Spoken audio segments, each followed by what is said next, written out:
Yamakadai kuteerera panguva dzino ndiyo channel yenyu inonzi Kulian TV patinokupai nhau nezvinhu zvakasiyana-siyana zvinenge zvichiitika. Patiri kutefenura iko zvino tiri kutambira good news kune vana vakawanda veZimbabwe. Rinova shoko randinoziva kuti ramirirwa kune vari kumaruzevha, kune vari pamawifi evarungu vari kuita zvakasiyana-siyana. Tauya nadzo good news pachivhitivhiti chenyu chisina fiye kana fevha. Ndipapo paKulian pacho patinogara takakupai nyaya dzese dzinenge dzichiitika naye. Nyaya iripo ndeyekuti vaMnangagwa vari kunzi zvoni panapa zvavari kufanira kunge vachiita kudyiwa kwavari kuzoita kuHigh Court.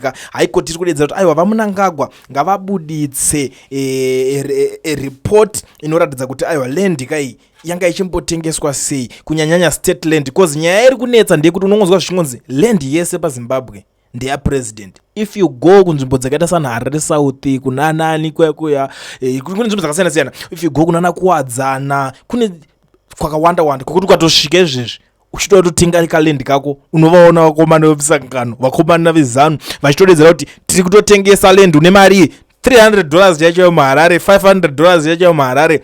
Unotowana stand for sure ukatoita yauri kuita. But iko zvino zvitatanga gore kudai, so igore rekungangurwa like nezuro takaona Shadrack Mashayamombe akatorwa mukomana anga ashanda nguva refu ari muZanu-PF ende ndo vamwe vakomana vaitengesa mastands kwete zvekunyeba.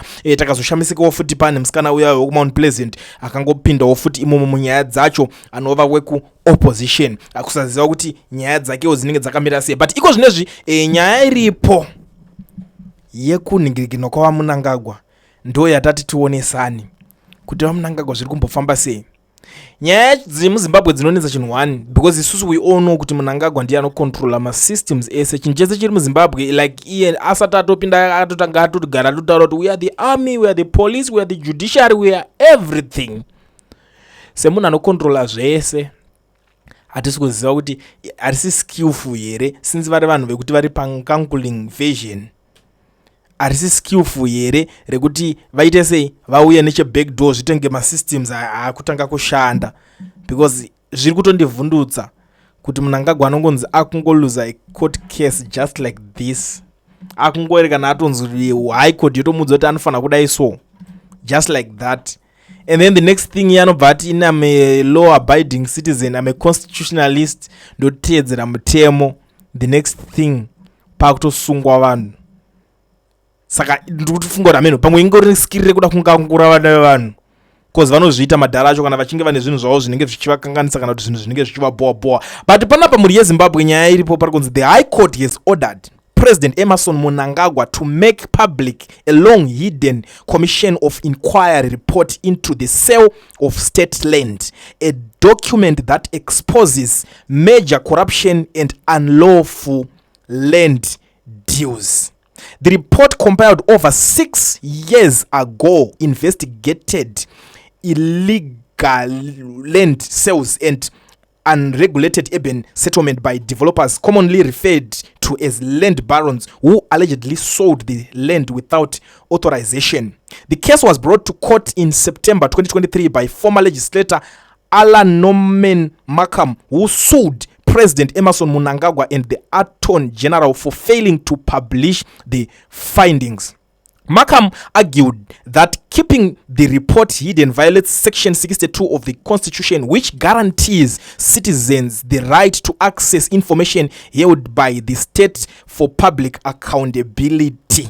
Represented by Alec Muchadehama and Andrew Makoni of Zimbabwe Lawyers for Human Rights, Markham said the report reveals widespread illegal land sales, massive financial losses of about $2.97 billion and implicates various individuals and institutions. He argued that withholding the report prevents the public from understanding the scale of corruption and misunderstanding. Markham told the High Court he had attempted since 2019 to have the report released through parliamentary questions, petitions, and letters to the president and relevant ministers, but received no response.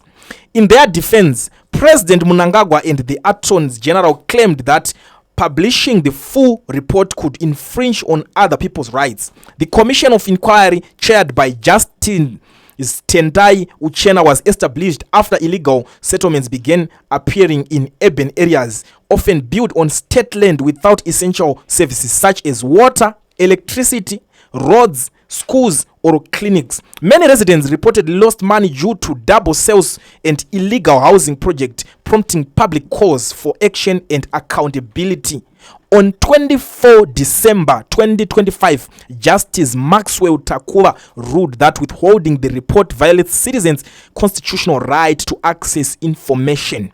The right to information is enforceable and not optional, Justice Takuba said, condemning the government's secrecy and lack of accountability. He added that keeping the report hidden contradicted the values of governance, transparency, justice, and responsiveness enshrined in the Constitution. The court ordered President Mnangagwa to publish the Commission of Inquiry report on the sale of state land in urban areas since 2005 within 90 days of the judgment. Saka pese pakatengeswa state land kubva muna gore 2005 kusvika nhasi. Saka nyaya dzacho dzauda kuchionekwa. Saka kura kuti iri ndora riri skillful raishandiswa neZANU-PF nguva dzese. I know kuti nyaya iyi hainakedze kunzwa, especially kuna vanhu vakawanda kuti unochitoziva kuti iwe uri kugara pa state land kana uchitoziva kuti hai land ndio wakangoitengawo zvimwe zviya zvaka kana zvemusangano kana zvechichi.